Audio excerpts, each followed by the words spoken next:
반갑습니다. 성도 여러분, 한가람 아침 묵상에 오신 여러분들 환영합니다. 오늘은 열왕기상 8장 1절에서 11절 말씀 함께 살펴보겠습니다.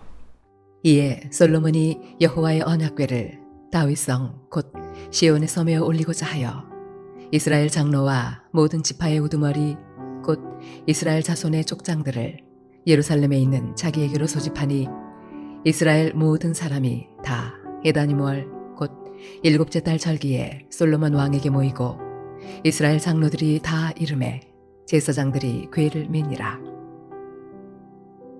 여호와의 궤와 회막과 성막 안에 모든 거룩한 기구들을 메고 올라가되 제사장과 레위 사람이 그것들을 메고 올라가매 솔로몬 왕과 그 앞에 모인 이스라엘 회중이 그와 함께 그 궤 앞에 있어 양과 소로 제사를 지냈으니 그 수가 많아 기록할 수도 없고 셀 수도 없었더라. 제사장들이 여호와의 언약궤를 그 처소로 메어드렸으니 곧 성전의 내소인 지성소 그룹들의 날개 아래라. 그룹들이 그 궤 처소 위에서 날개를 펴서 궤와 그 채를 덮었는데 채가 길므로 채 끝이 내소 앞 성소에서 보이나 밖에서는 보이지 아니하며 그 채는 오늘까지 그곳에 있으며 그 궤 안에는 두 돌판 외에 아무것도 없으니 이것은 이스라엘 자손이 애굽 땅에서 나온 후 여호와께서 저희와 언약을 맺으실 때 모세가 호렙에서 그 안에 넣은 것이더라. 제사장이 성소에서 나올 때에 구름이 여호와의 성전에 가득하매 제사장이 그 구름으로 말미암아 능히 서서 섬기지 못하였으니 이는 여호와의 영광이 여호와의 성전에 가득함이었더라. 자, 오늘 말씀은 솔로몬이 성전 건축을 완료하고 이제는 지성소의 언약궤를 안치하는 그런 장면이 오늘 본문에 나옵니다. 솔로몬이 이 성전을 건축하기 위해 7년을 쏟아붓고 이제 그 성전에 봉헌식을 드릴 때 얼마나 마음의 감격과 뿌듯함이 있었을까요? 특별히 제일 성전의 핵심 중앙이 되는 지성소의 그 법궤를 안치하게 되는 이 과정은 솔로몬과 이스라엘 백성들에게는 아마 감격 그 자체였을 겁니다. 모세가 법궤를 만들고 그때부터 이스라엘의 중심이 된 것이 바로 이 성막 법궤였었습니다. 그러나 이 사사시대 엘리의 두 아들, 그 두 아들의 죄로 인해서 이 법궤가 블레셋에 거의 팔려갔다 오는, 거의 뺏겼다 오는 이런 고통과 아픔을 겪었죠. 그 혼란의 시기를 지나서 그냥 방치되어 있다가 사울 때에 방치되어 있다가 다윗이 다윗 성으로 모셔드리면서 이제야말로 그들의 예루살렘의 중심 좌소에 자리 잡는 은혜의 영광이 진행되게 되었죠. 그렇지만 이 펄럭거리는 천막에 불안정하게 있는 것은 다윗의 마음에는 너무나 불편한 것이었습니다. 하나님을 위한 성전을 지어야겠다는 열망을 가졌는데 하나님은 피를 많이 흘린 너의 손이 아니라 네 아들의 손으로 이 일을 이루게 하시겠다. 그래서 솔로몬이 이 성전을 짓고 이제야 법궤를 성전 지성소에 드리며 완료하고 있는 모습을 오늘 보여줍니다. 오늘 말씀에 보면 이 감격스러운 사건에 우리는 한 3가지 정도 생각해 볼 말씀이 있는 것 같습니다. 첫 번째는 솔로몬이 이 법궤를 지성소에 안치할 때 제사장들로 하여금 이 언약궤를 메고 가도록 하고 있는 모습을 봅니다. 3절과 4절의 말씀에 보면 이렇게 말합니다. 이스라엘 장로들이 다 이름에 제사장들이 궤를 매니라. 여호와의 궤와 회막과 성막 안에 모든 거룩한 기구들을 메고 올라가되 제사장과 레위 사람들이 그것들을 메고 올라가니라. 제사장과 레위인들이 모든 성막 기물들을 가지고 메고 올라가는데 특별히 언약궤는 제사장들이 메었다라고 이렇게 이야기를 하고 있습니다. 이것이 얼마나 소중한 일인지 제사장들이 직접 메고 올라가고 있습니다. 예전에 다윗이 어떻게 했습니까? 다윗은 하나님의 언약궤를 모셔드린다는 기쁨에 하나님의 말씀에 주목하지도 못하고 그저 인간적 방식을 사용했습니다. 수레에 싣고 옮기다가 큰 일을 경험하지 않습니까? 두려움의 일을 경험하게 되죠. 이 일을 너무나 잘 알았던 솔로몬은 마음속에 그것을 꼭꼭 새겨 두었을 겁니다. 그리고는 자신이 성전을 짓고 나면 이 지성소에 하나님의 언약궤를 모실 때에는 최고의 예로 내가 하나님을 모시리라, 이런 마음이었을 겁니다. 여러분, 지성소에 이 법궤를 안치하기 위해 제사장들로 하여금 직접 이것을 메고 이 일을 감당하게 하는 것, 이거야말로 솔로몬이 하나님의 법궤 앞에서 하나님께 보일 수 있는 최고의 예의였다라는 이야기죠. 여러분, 우리는 하나님 앞에 예배함으로 나아갈 때 솔로몬의 이런 마음의 자세와 모습을 얼마나 갖추고 최고의 것으로 나아가는지 모르겠습니다.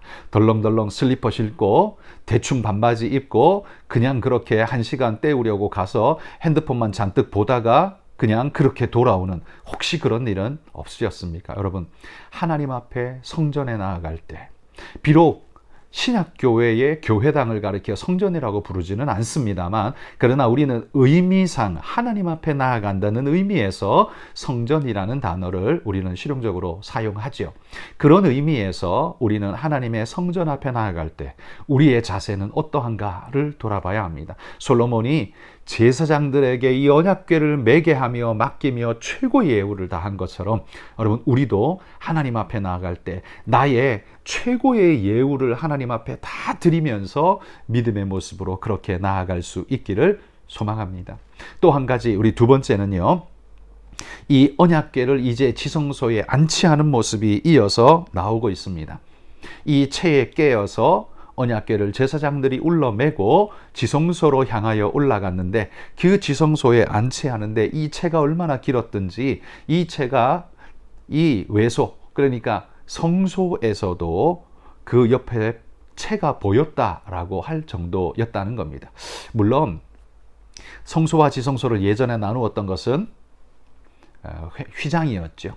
이 솔로몬의 성전에서는 어떻게 되어 있는지 잘 모르겠습니다만 아마 이 놓는 그 시간, 그때에만큼은 이게 보였던 것 같습니다. 그러나 아마도 휘장이든 혹은 문이든 우리가 어제 살펴본 말씀에 보면 돌적이, 지성소에 돌적이라는 걸로 봐서는 문을 달지 않았을까라는 생각이 듭니다. 그렇다면 이것은 아마도 안치하고 난 이후에는 더 이상 보이지 않도록 아마 잘 조치를 취했을 거라고 생각합니다. 안치할 때, 그때에 이것이 보일 정도로 채가 길게 그 성전을 가득 채웠다라는 이런 의미이겠죠. 이것은 하나님의 영광스러움이 그 안을 가득 채웠다라는 그런 의미로도 우리가 받을 수 있을 것 같습니다. 그 채가 보이지만 그러나 하나님의 언약궤는 밖에서는 보이지 않았습니다.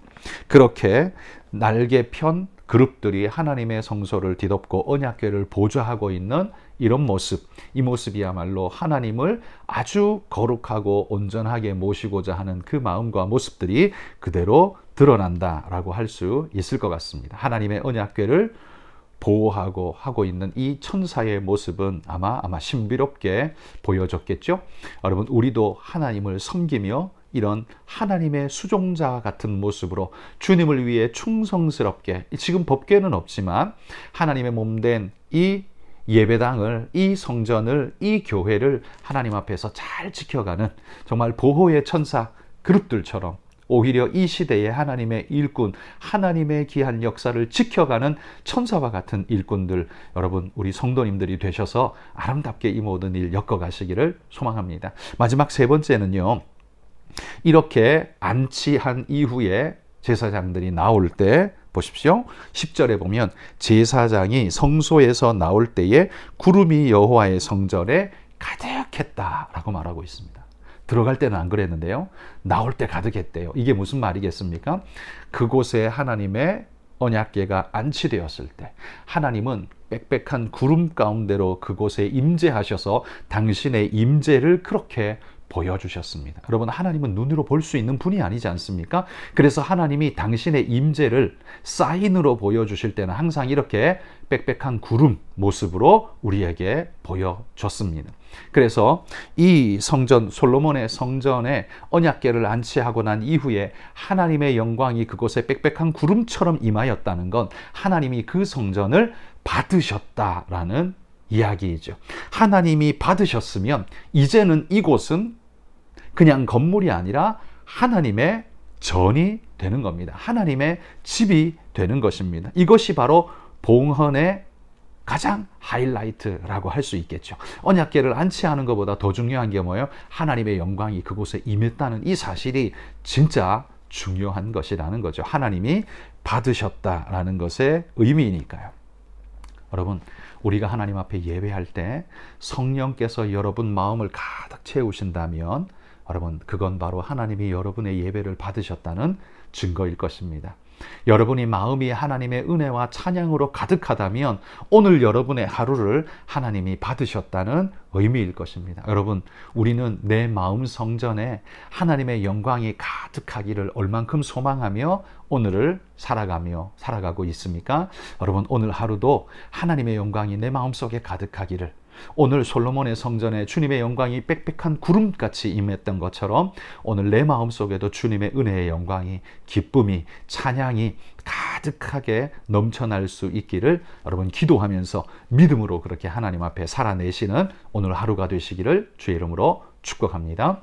오늘 여러분 기도하실 때 일본의 박철 이진아 선교사님 위해서도 기도해 주시면 감사하겠습니다. 사역이 참으로 힘들고 어려운 일본 땅이지만 너무나 아름답게 지금 사역하고 있고요. 얼마 전에 소식을 들어보니 주일학교가 오랫동안 없었는데 이제 주일학교가 다시 만들어져서 아주 열심히 지금 잘 사역을 하고 있다고 합니다. 일본에는요, 교회가 다 조금해서 주일학교 있는 교회가 거의 별로 없습니다. 그런데 우리 박철 선교사님 가셔서 귀한 사역하면서 주일학교가 만들어지고 새로운 일꾼들이 들어오고 은혜의 역사가 아름답게 일어난다니 얼마나 감사합니까? 여러분 기도해 주시면 감사하겠습니다. 함께 기도하겠습니다.